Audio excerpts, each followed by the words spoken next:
Habilidade 1. Produção, circulação e trabalho. Aula 4.1. Conteúdo: Primeira Guerra Mundial 1. Habilidade: identificar os fatores que desencadearam a Primeira Guerra Mundial. E para a gente começar a noite com o pé direito, vamos agora para o nosso Fortalecendo Saberes. Em se tratando basicamente da questão da aula que tivemos ontem, vocês vão ver que vai ser muito pertinente os conhecimentos que foram adquiridos para que a gente possa utilizá-los na aula de hoje. Por que eu estou dizendo isso? Porque ontem nós falamos basicamente da questão da Revolução Industrial, da questão também da própria Revolução Francesa, que são assuntos que vão emergir ali na Europa a partir do século XVIII, XIX em diante. Falamos também um pouco sobre a Era Napoleônica e toda essa questão da expansão do imperialismo, da expansão da industrialização, será um dos fatores que serão discutidos na aula de hoje. Nós vamos ver hoje o assunto muito importante que cai geralmente em avaliações, em provas, que é a chamada Primeira Guerra Mundial. Nesse primeiro momento, para a gente entender, para a gente compreender, para a gente contextualizar tudo o que ocorreu, eu vou começar essa primeira aula de hoje com os chamados antecedentes da Primeira Guerra Mundial. Por isso que o fator da expansão do imperialismo, ele é muito importante para a gente compreender esses aspectos. Num primeiro momento, nós vamos perceber que os países que passaram por esse forte processo de industrialização, como nós vimos anteriormente na aula de Revolução Industrial, eles vão começar a ir em busca de novos mercados consumidores e, além disso, também irão procurar mão de obra, matéria-prima e outros territórios para poder expandir os seus domínios. Esta prática é uma prática que se tornou bastante comum durante o próprio século XIX em diante, que é quando outros países, além da Inglaterra, vão passar por esse processo de industrialização. Basicamente, é isso que irá ocorrer ali, nos meandros que antecedem a chamada Primeira Guerra Mundial. Essa expansão imperialista, ela vai acontecer com mais força a partir do século XIX em diante, onde esses países, em particular a própria Inglaterra, os Estados Unidos, a França, a Itália, que são países que vão passar por esse processo de industrialização de uma maneira mais forte, vão começar realmente a expandir os seus domínios, a expandir os seus territórios pela Europa. E no caso dos Estados Unidos, aqui nas Américas, tanto na América do Norte quanto na chamada América do Sul.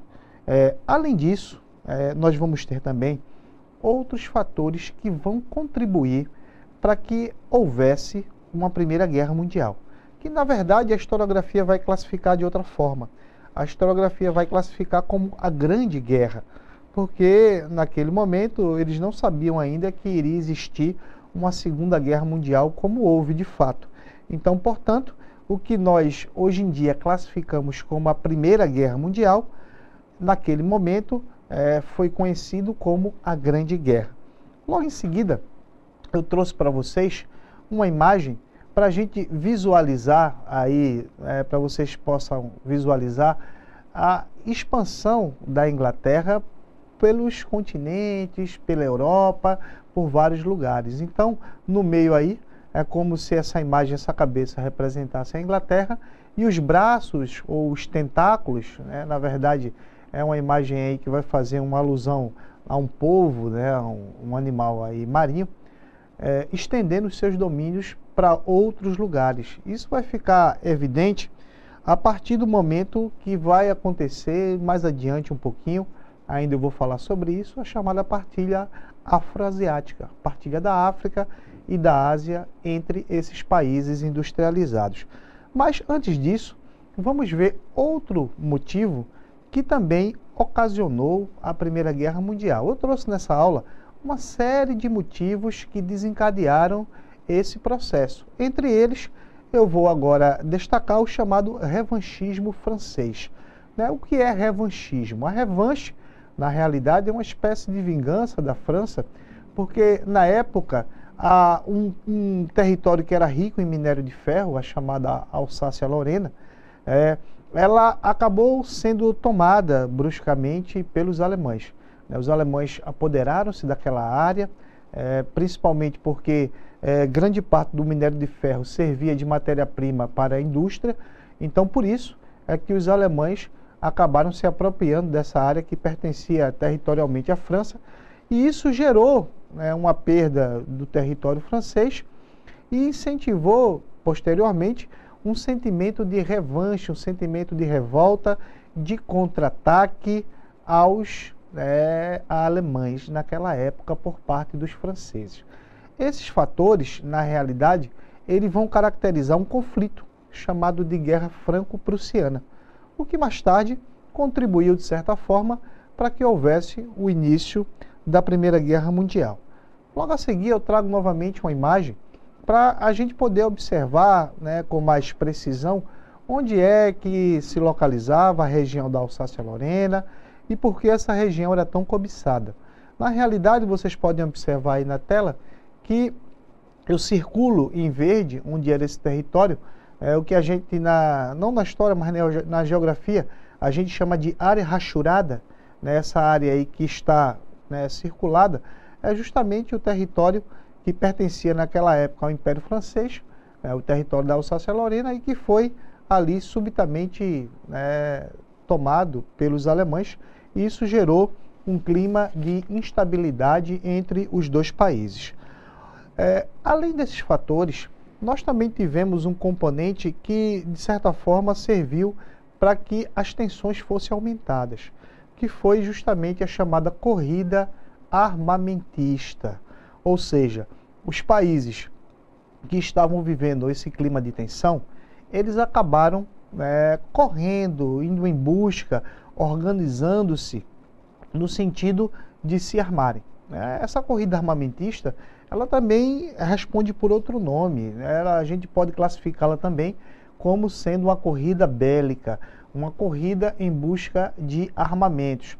Como o clima era um clima de tensão, um clima de instabilidade, o que ocorreu basicamente foi que vários países começaram a ir atrás de armas, porque sabia que a qualquer momento poderia eclodir um grande conflito.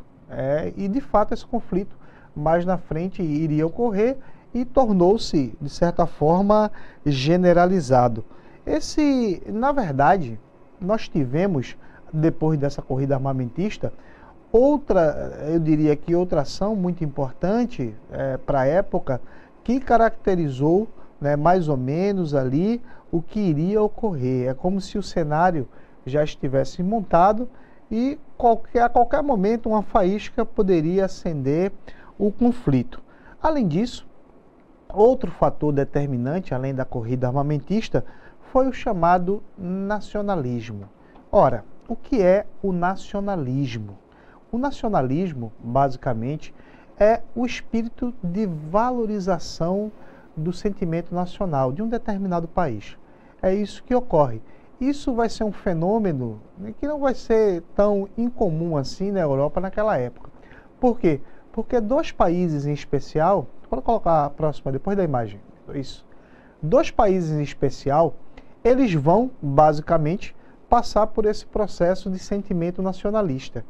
O primeiro deles, a própria Alemanha, que antes do século XVIII estava dividida em uma confederação de estados germânicos. A gente vai ter a configuração, eu diria que geográfica ali, territorial da Alemanha, diferente, bastante diferente do que nós conhecemos hoje. Na época, a Alemanha era toda dividida, assim como também a própria Itália. Nós tínhamos a Itália ali espoliada pela invasão bárbara desde 476 depois de Cristo, no século V, e ela só voltou a ser reunificada em meados do século XVIII. Então, a partir do momento que esses dois países passaram por esse processo de reunificação, ali entre os séculos XVIII e XIX, A historiografia traz uma data precisa, inclusive, em 1871, que a gente vai ter o ano emblemático aí das unificações, tanto da Alemanha quanto da Itália. E nesse sentido, dois grandes personagens que foram basicamente os responsáveis por esse processo. Na Alemanha, um chanceler, eu trouxe até inclusive a foto dele para que vocês possam observar, o Otto von Bismarck. Ele é considerado um dos grandes responsáveis por esse processo de unificação da antiga Confederação Germânica, que abrangia aproximadamente cerca de 38 estados, o Império ali austro-húngaro, a Bavária, vários estados que faziam uma confederação e que formava o território, o território alemão, por assim dizer. E na Itália, nós também tivemos um responsável que foi o chamado Conde de Cavour, que eu também trouxe a imagem dele para que vocês pudessem aí observar. Além disso, além desses fatores, outros fatores que eu trarei para vocês durante o decorrer da segunda aula também foram responsáveis por este processo. Fatores como o chamado pan-eslavismo, que seria a união dos estados eslavos, de uma maneira em geral, e as questões relacionadas às desavenças que ocorreram entre a partilha afro-asiática. Além disso, nós também tivemos mais dois episódios que contribuíram de forma significativa, que foi a chamada formação de política de alianças, e os países que estavam envolvidos nesse conflito acabaram organizando-se entre si e formando alianças militares. E mais adiante, já próximo do início do conflito, em 1814, aliás, em 1914, nós tivemos um motivo específico para que ele começasse, que foi, de fato, o assassinato do herdeiro do Império Austro-Húngaro, ali, o príncipe, o Francisco Ferdinando. Então, todos esses fatores são fatores que nós entendemos, dentro do ponto de vista historiográfico, como antecedentes da Primeira Guerra Mundial. Fatores que foram decisivos para que o conflito realmente começasse a tomar corpo. Nós tivemos aí, tanto na Alemanha quanto na própria Itália, uma transformação social, uma transformação econômica também e política muito forte depois desse processo de unificação. Por quê? Porque o país ele vai passar a criar uma identidade. E a partir da criação dessa identidade, eles vão começar a reivindicar novos territórios, novas posses, novas terras. E isso, de certa forma, vai mexer com os interesses que estão atrelados, que estão direcionados a outros países. É isso, basicamente, que vai começar realmente a deixar o clima mais tenso. Territórios que serão invadidos, territórios que serão colonizados e que vai despertar o interesse de outras nações. Basicamente, o clima de conflito, o clima de insegurança vai ficar no ar e, no segundo momento da nossa aula de hoje, eu irei especificar de forma detalhada o que ocorreu com os outros conflitos que antecederam a Primeira Guerra. Na segunda aula desta noite, o professor Amaury vai adentrar no conflito, que durou de 1914 até 1918, aproximadamente. Alguns livros trazem 1919, mas foi em 19 que ocorreu a assinatura do Tratado de Versalhes, que já foi outro acontecimento, mas vocês irão ter essas informações de maneira detalhada. Então vamos agora para o nosso desafio do dia. Muito bem, já estamos de volta. E eu elaborei aqui uma pergunta para que vocês pensem um pouquinho, não seja aquela coisa decorativa, eu quero que vocês se juntem aí com seus colegas, com auxílio também dos professores presenciais, e tentem justificar, dar uma resposta convincente para a pergunta que eu deixarei para vocês agora. Cite e justifique 3 motivos que foram responsáveis pela Primeira Guerra Mundial. Lembre-se que durante a aula eu citei alguns desses motivos, tá? E ainda irei citar outros num segundo momento. Mas os que eu citei já servem de parâmetro para que vocês formulem formulem uma resposta satisfatória, tá? Agora vocês vão ficar fazendo essa atividade. A pergunta foi a seguinte, gente, prestem bastante atenção, tá? Então a pergunta foi o seguinte: cite e justifique 3 motivos que foram responsáveis pela Primeira Guerra Mundial. Ora, eu citei no mínimo aqui 4 ou 5 e ainda irei citar mais uns 3 ou 4 na segunda metade da aula, tá? Mas o primeiro motivo, eu acho que é um dos mais importantes, sem dúvida alguma, foi o fato de, naquele período, ali em meados do século XIX, ter ocorrido no mundo uma expansão imperialista. E o que é imperialismo, né? O que é que se justifica por imperialismo? E por que o imperialismo se expandiu? Os países que estavam atravessando um processo de industrialização, eles estavam também em busca de novos mercados consumidores, de matérias-primas, e além disso, muitos desses países foram atrás de colonizar outros países, para que houvesse as condições necessárias para que essa expansão se concretizasse. Então, o primeiro ponto é essa questão da expansão imperialista. O segundo ponto, o revanchismo francês. O que é revanchismo? Revanche é sinônimo de contra-ataque, de vingança. Os alemães acabaram se apropriando de uma área que pertencia à França, o território ali da Alsácia-Lorena, que era uma região rica em minério de ferro, e pelo fato de os alemães estarem crescendo industrialmente, eles se apropriaram daquela área para poder explorar aquela matéria-prima para o setor industrial. Então, basicamente, nós temos aí um segundo motivo. E o terceiro motivo foi justamente uma corrida em busca de armamentos, uma corrida em busca de novas tecnologias que estavam surgindo na época, uma corrida armamentista, uma corrida bélica. Por que os países fizeram isso? Porque o clima de invasão, de instabilidade, ele estava muito forte. Então, muitos países resolveram se armar para se prevenir até de uma possível invasão. Então, basicamente, foi isso que ocorreu. Eu acredito que agora, quem está concluindo a atividade vai ter condições de fazer com mais tranquilidade, tá bom? E agora, para a gente não perder o pique, vamos aprender a aprender. Nós vamos agora observar outros aspectos. Que aspectos são esses? Num primeiro momento, eu falei de alguns motivos que levaram ali, alguns antecedentes, que foram responsáveis pela Primeira Guerra Mundial. Eu falei do imperialismo, eu falei da corrida armamentista, eu falei do revanchismo francês e eu também falei do nacionalismo, tanto inglês, tanto francês, inglês, na realidade, dentro dessa perspectiva, a gente vai ter 2 países que se destacam, tá? Na verdade, a gente vai ter a Alemanha, tá? Com o Otto von Bismarck, e vamos ter a Itália com o Conde de Cavour. Essas práticas nacionalistas são práticas que acabaram tornando-se mais frequentes quando ocorreram os processos de unificação da Itália e da Alemanha. Tá bom? Não esqueçam disso. Quer dizer, quando vocês ouvirem falar em unificação, em nacionalismo no século XIX, lembrem-se desses 2 países, Itália e Alemanha. Mas também tivemos outros motivos para que houvesse um conflito generalizado naquele momento.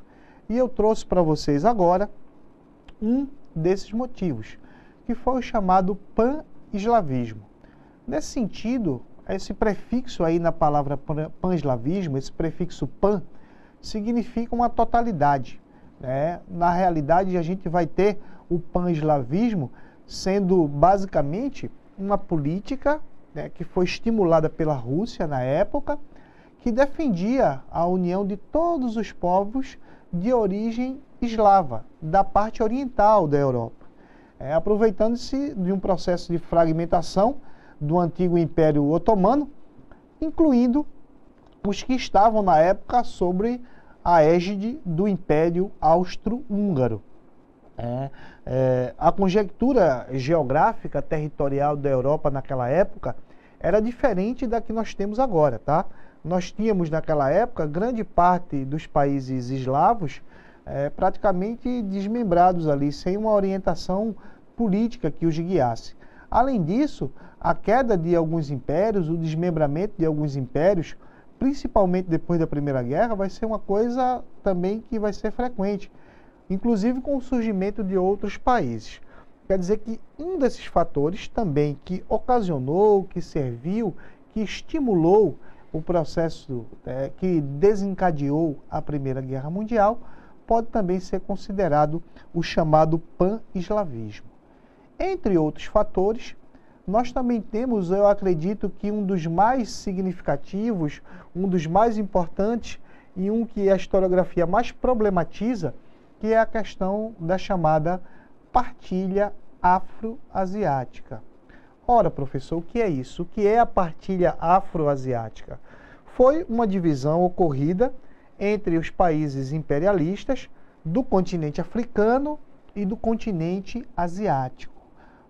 Na época, grande parte dos países da África e da Ásia, que eram muito pobres, inclusive ainda hoje, pela exploração que eles sofreram, continuam também sendo muito pobres, principalmente os africanos. Na Ásia, eu diria que nós temos alguns casos que destoam um pouco dessas características, como é o caso do Japão, que se recuperou muito bem, tanto depois da Primeira quanto da Segunda Guerra Mundial. Temos o caso dos chamados tigres asiáticos, que também conseguiram crescer economicamente. E na atualidade temos o caso da China, que é um país em fase de desenvolvimento, um país emergente aí, como nós aqui no Brasil somos. Mas na época, ali no século XIX, tanto os países africanos quanto os países asiáticos, eles foram praticamente todos divididos entre essas potências emergentes, essas potências que estavam surgindo e que tinham basicamente o intuito de promover, de disseminar o chamado imperialismo nesses territórios. E agora vocês podem questionar, mas professor, e o que é a África e a Ásia tem a ver com a Alemanha, tem a ver com a Bélgica, tem a ver com a França? É simples. Os países mais industrializados, principalmente os europeus, estavam em busca de novos mercados consumidores, de matéria-prima, de mão de obra barata. E quando eles acabaram invadindo esses territórios e colonizando muitos deles, eles acabaram encontrando as condições ideais para poder desenvolver a sua política imperialista, de conquista territorial e de outros fatores que acabaram, de certa forma, contribuindo para que houvesse essa Primeira Guerra Mundial. Muito bem, logo a seguir, eu trouxe para vocês um mapa para a gente poder visualizar. Esse mapa aí é um mapa do continente africano, tá? Na verdade, nós tivemos invasões tanto na África quanto na Ásia, mas eu preferi trazer um mapa do continente africano para a gente visualizar como é que ficou praticamente essa divisão.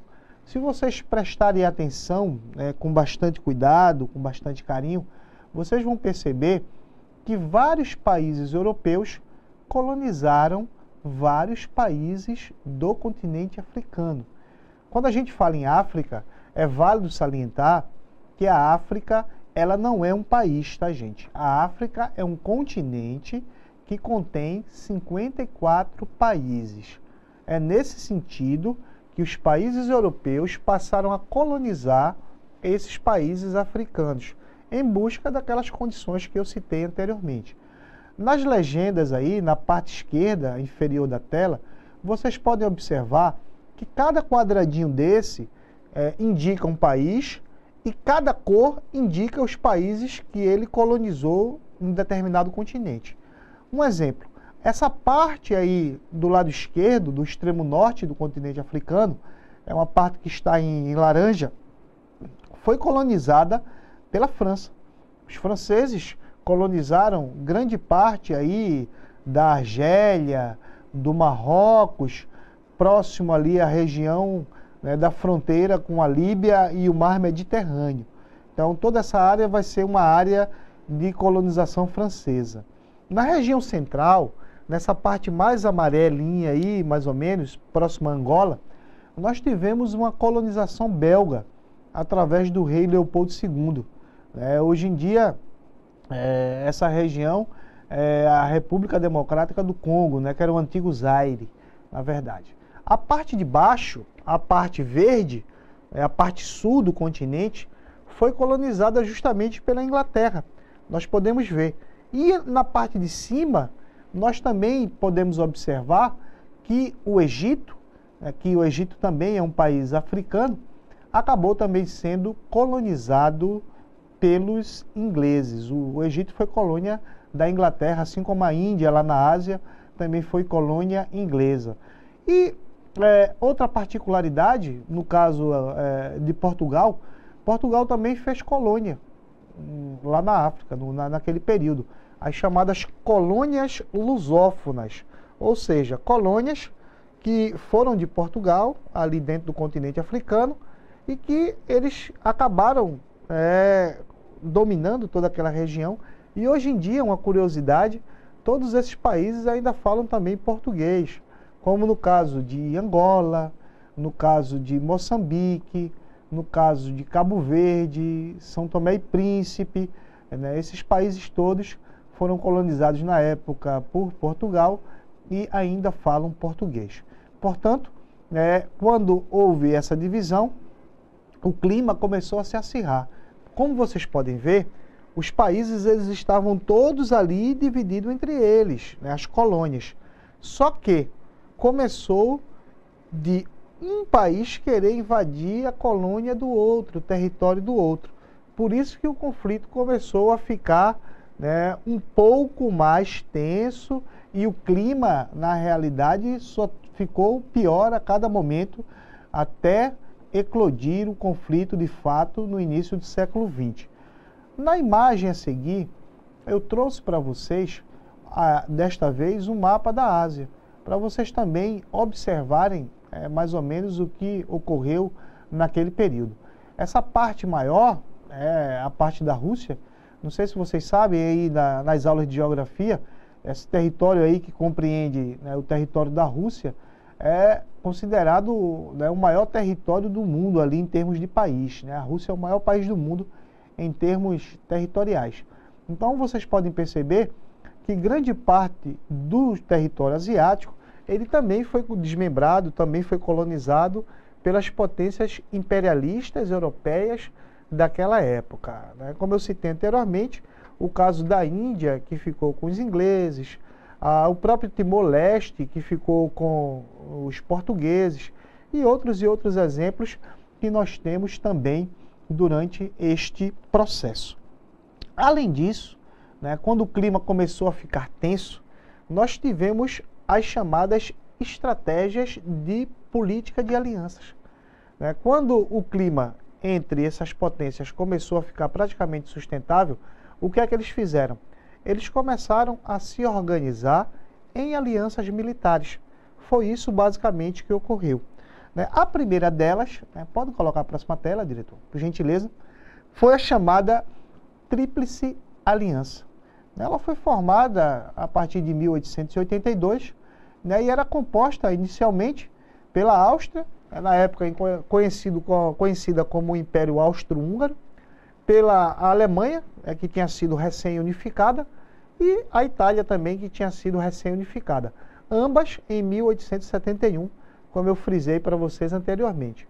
E outra política, outra aliança militar que foi formada na época, a chamada Tríplice Entente, que foi formada um pouco depois, em 1907, ali no início do século XX, como uma forma de resposta à formação da Tríplice Aliança.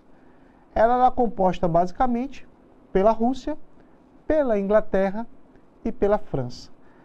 Vocês podem observar que dentro dessa formação de alianças militares, nós vamos ter dois grupos distintos, ou, como vocês preferirem, dois grupos antagônicos, que estavam em lados opostos.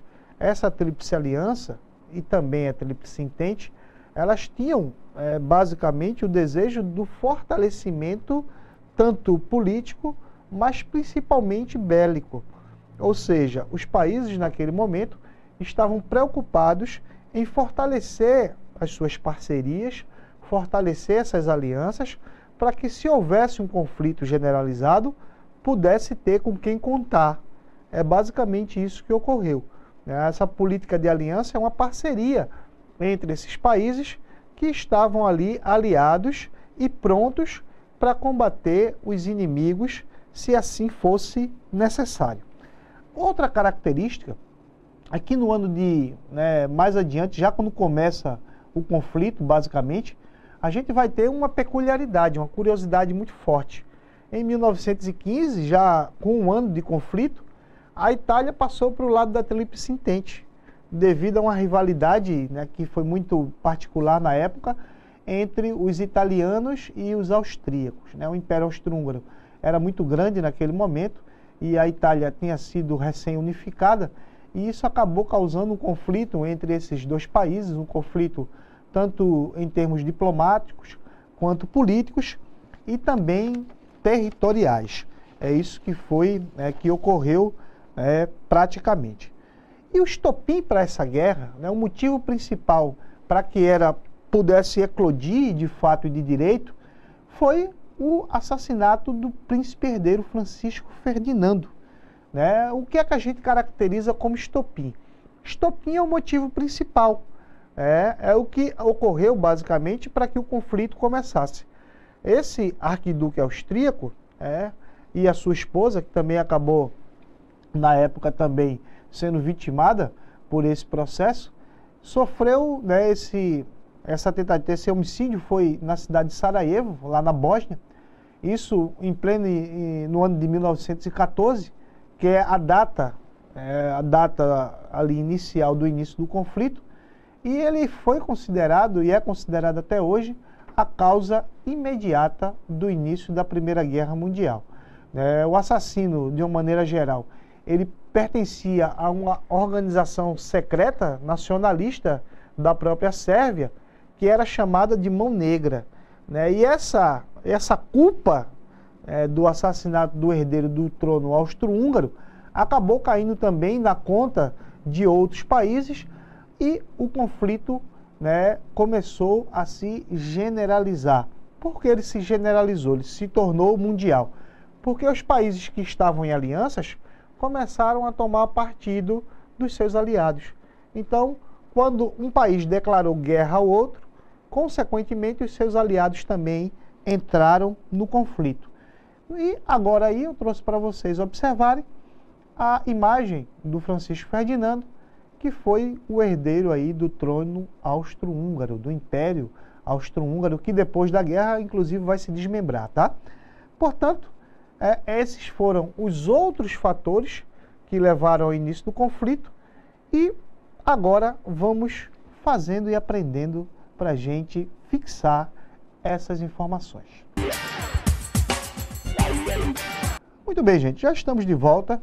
E dessa vez agora eu trouxe uma pergunta que vocês vão ter que ler com atenção, porém, vai ser uma pergunta que vocês não vão demorar muito, como naquela que eu pedi para vocês justificarem, tá? Agora, vocês precisam só marcar um X na alternativa correta. Ela diz o seguinte: assinale o fato que serviu de estopim para deflagrar a Primeira Guerra Mundial. Letra A assinatura do Tratado de Versalhes, que tinha por base culpar os alemães pela corrida armamentista. Letra B, o revanchismo francês, que não conseguiu superar a perda de territórios da Alsácia-Lorena para a Alemanha. Letra C, a deposição do czar da Rússia em virtude da Revolução Russa, que provocou a revolta e a reação dos demais países europeus. A letra D, em 28 de 6 de 1914, o arquiduque Francisco Ferdinando foi assassinado por um grupo de terroristas intitulados de Mão Negra. E a letra E, o forte temor nos Estados Unidos em perder os seus investimentos na Europa devido à ascensão da Alemanha. Então, Depois dessa pergunta e da apresentação das proposições, vocês agora vão dizer, vão responder aí qual dessas alternativas que corresponde ao início da Primeira Guerra Mundial, né? Qual foi o motivo principal, né? Qual foi o estopim. A pergunta foi o seguinte: assinale o fato que serviu de estopim para deflagrar a Primeira Guerra Mundial. Ora, a letra A ela diz o seguinte: a assinatura do Tratado de Versalhes, que tinha por base culpar os alemães pela corrida armamentista. Ora, o professor Amaury vai falar na segunda aula de hoje o que foi o Tratado de Versalhes. Mas eu já vou adiantar a vocês que o Tratado de Versalhes ele foi assinado depois que acabou a Primeira Guerra Mundial. Ou seja, ele foi assinado em 1919. Portanto, ele não seria, de maneira alguma, a causa para que a guerra começasse. Ele foi assinado após o término da guerra. Quer dizer que a letra A é uma letra incorreta, não é para ser marcada, tá?